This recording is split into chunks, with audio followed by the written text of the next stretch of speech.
Mickey's Christmas Carol.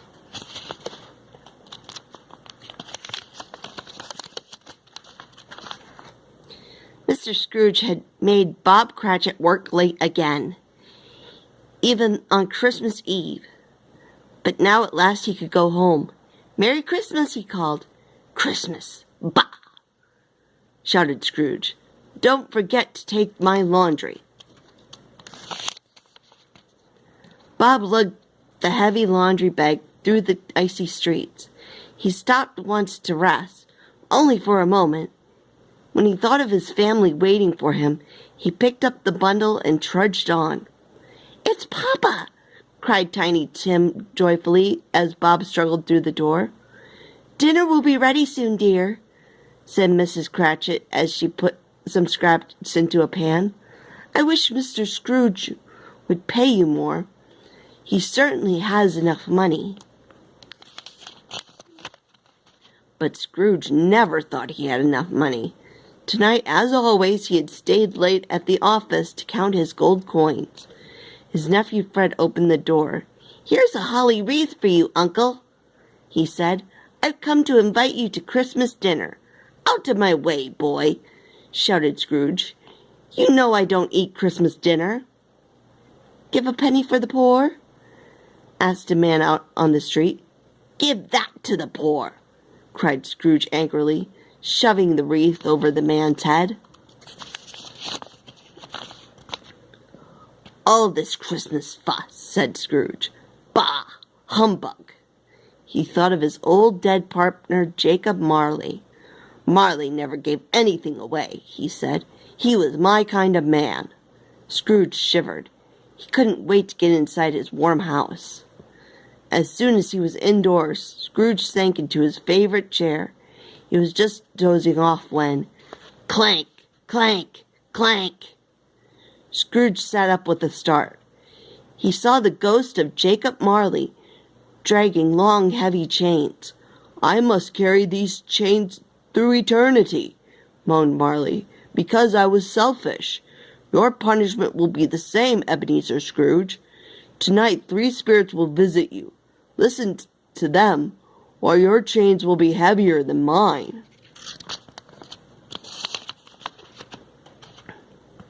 The ghost vanished, and Scrooge blinked and shook his head. "I need rest," he thought, and climbed into bed.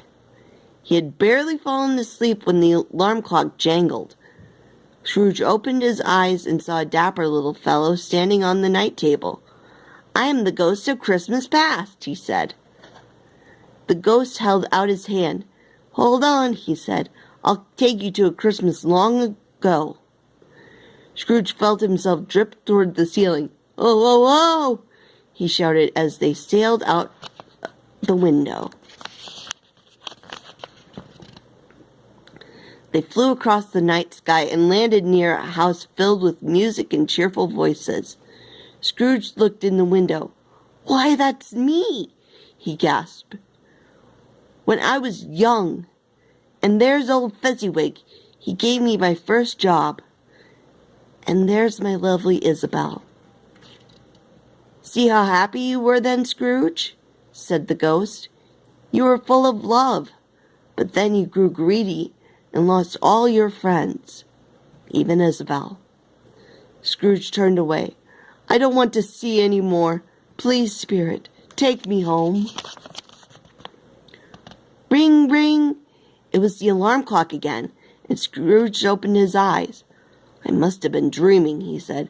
"Fee, fi, fo, fum," boomed a voice.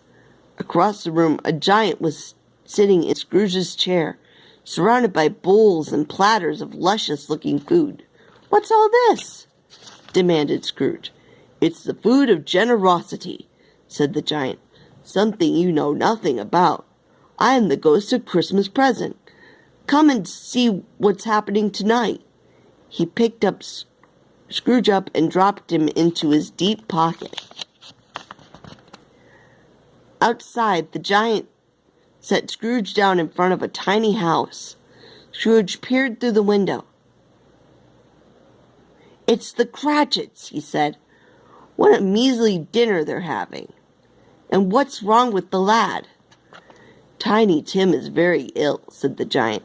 "He needs good food to make him strong and well." The giant's voice faded, and then he was gone.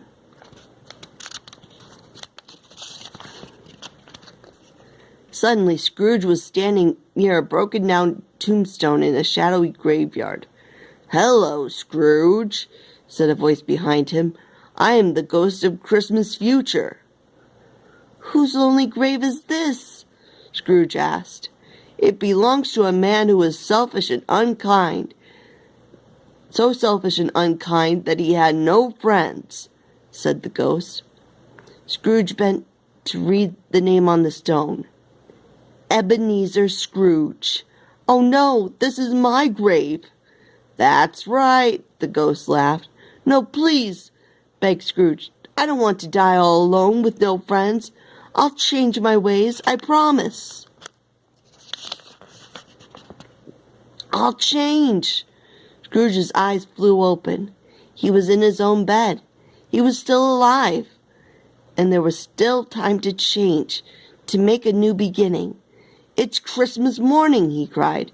He dressed quickly and rushed outside. "Take these," he called, tossing bags of money to the men collecting for the poor. "I've decided to come to dinner," he said when his nephew saw him. "I'll see you tonight." A while later, Scrooge knocked at Bob Cratchit's door. "Merry Christmas," Scrooge said happily. "I have another bundle for you." More laundry, sir?" gulped Bob. Scrooge laughed. "Don't be silly, my boy." "Look, Papa!" cried Tiny Tim, opening the sack. "Toys!" "Friends are worth more than all the gold in the world," said Scrooge. "Cratchit, from now on you and your family will have all the good food and warm clothing you need. Merry Christmas, my friends."